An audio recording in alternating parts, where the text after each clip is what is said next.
Hello, friends. As the new year approaches, we often think about reconnecting, inviting people out for a meal, or just sharing some time together. Yet sometimes you notice certain friends just don't want to come out. It's not that they're too busy, it's that they're discouraged and disappointed with life. They'd rather close the door, sit alone, and shut out the world. It reminds me of the American poet John Mason, who once wrote, "Shut the door, shut out the noise." Sometimes retreating into solitude is the only way to nurse a wounded heart. Recently, a student of mine, let's call him Kevin, came to me frustrated. He had tried to do good, to help others, but instead of gratitude, he was met with suspicion and even slander. It's disheartening, isn't it? I told Kevin, don't let the world force you to be less kind, but don't expect perfection either. No one lives in a perfect world. We all try to move closer to the ideal, but we're never going to draw a flawless circle. We must not tie our self-worth to recognition or cling too tightly to one position. Sometimes it's necessary to listen to criticism, even when it's harsh or unfair, because it helps us avoid greater mistakes. If you only accept praise, you risk living a life you despise. It's natural to feel discouraged because it means you still care about right and wrong, about ideals. If you didn't, nothing could let you down. But we can't stay discouraged forever. If we let the fire in our hearts go out, we risk slipping into nihilism, where nothing matters and compromise becomes our only motivation. There's an old story from American history that comes to mind.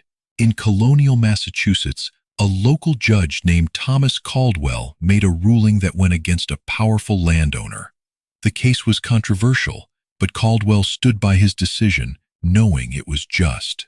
The landowner tried to use his influence to reverse the verdict and even bribed witnesses to change their statements. Caldwell, however, called out the truth and condemned those who would repay kindness with betrayal. That moment reminds us it is possible to be righteous, even in the face of immense pressure. Thomas Caldwell lived in a time of unrest, when the country's future was far from certain. The Revolutionary War was raging, and many believed everything would change overnight. Caldwell himself was nearly executed, only to be saved by the intervention of family and friends. Years later, he reflected on his choices and realized that loyalty and sacrifice left marks deeper than any wound. The debate between justice and self-interest is not unique to any one place or era. In America, we talk about being a stand-up guy, but so often, people want the title without the responsibility. We see the same thing throughout history. Hypocrisy is universal. Some people love to show off their virtue, much like waving around a diploma, but don't want to put in the real work. Greek philosophers wrestled with this. In one of Plato's dialogues, Socrates debates with Thrasymachus about justice. Socrates insists that justice is real, that doing good is both inherently right and ultimately rewarding, even if the rewards aren't immediate or obvious. It's like the old saying, what goes around comes around. But Thrasymachus disagrees. He claims justice is just a tool for the powerful, that all that really matters is winning.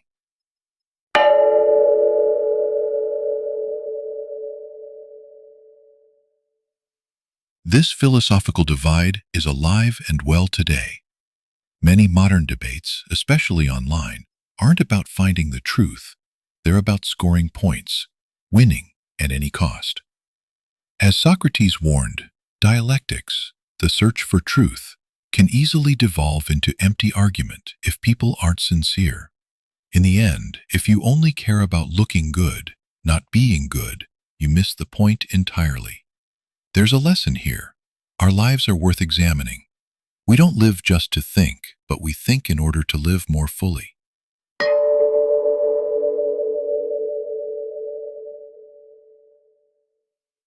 As the ancient sophist Protagoras famously said, man is the measure of all things. If everyone's reality is different, does objective truth even exist? Or is everything just a matter of perspective? That's a question we each have to answer for ourselves. Now, imagine this scenario transported to an American law school. Professor Patrick Grant, a renowned debater, teaches his student, Ben Owens, the art of argument. They make a deal.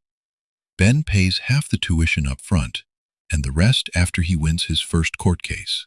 But when the time comes, Ben refuses to pay, arguing that if he wins, he owes nothing, and if he loses, the contract says he still owes nothing. Professor Grant, determined to collect, takes Ben to court. In a twist of legal logic, both sides claim victory no matter what happens. This kind of clever sophistry is everywhere now. Too many people care more about winning or feeling good than about discovering the truth. We cling to our own version of reality, like shadows on the wall in Plato's cave, because it's comforting. Sometimes the illusion feels more real than reality itself. This is why people are so easily swayed by loud voices. Those who shout, repeat themselves, and never offer real evidence.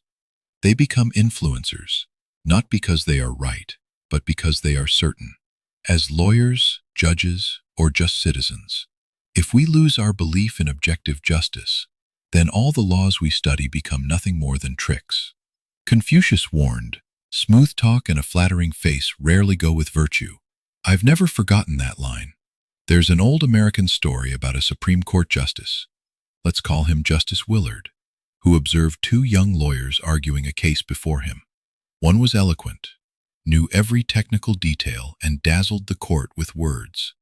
Real trust comes from character. Justice Willard once asked his colleagues, "Do you want everyone to be as slick as those young lawyers?" In the early days of America, there were writers who prized style over substance, dazzling audiences with wit and speed, tearing down others to seem clever. But what came of it? Willard argued that humility matters more than eloquence. He worried that the country might be misled by empty talk, words without deeds, promises without follow-through. Finally, the president listened to Willard's counsel. Those who lead by example, those who combine wisdom, the way, with action, the means, make the best leaders. This is why one of America's greatest legal minds, Ruth Alling, once said, "A lawyer with ideals but no skills may be naive, but a lawyer with skills but no ideals is dangerous." I've repeated this to myself and my students many times. So let's remind each other, treat discouragement as the ashes from which you can rise again. Every frustration is just a gathering of energy for your next step. Every disappointment is a form of renewal. Ashes burn because there was once a fire. When you feel low, it's only because you once had enthusiasm. Wipe the dust from your heart. Even in darkness, seek the light. There's a poem by Emily Bradford, an American poet. Be a guest of the mountain, and do not cross the wooden bridge with indifference. We are all travelers in this world, crossing countless bridges. Even if you feel alone, you're not. We are all bound by a common journey. Let's do more and hesitate less. Action is the antidote to anxiety. Find your dream and chase it. No more hesitation. Let this be our resolution for the new year: to move forward, to act with courage, and to support each other as we cross the many bridges of life.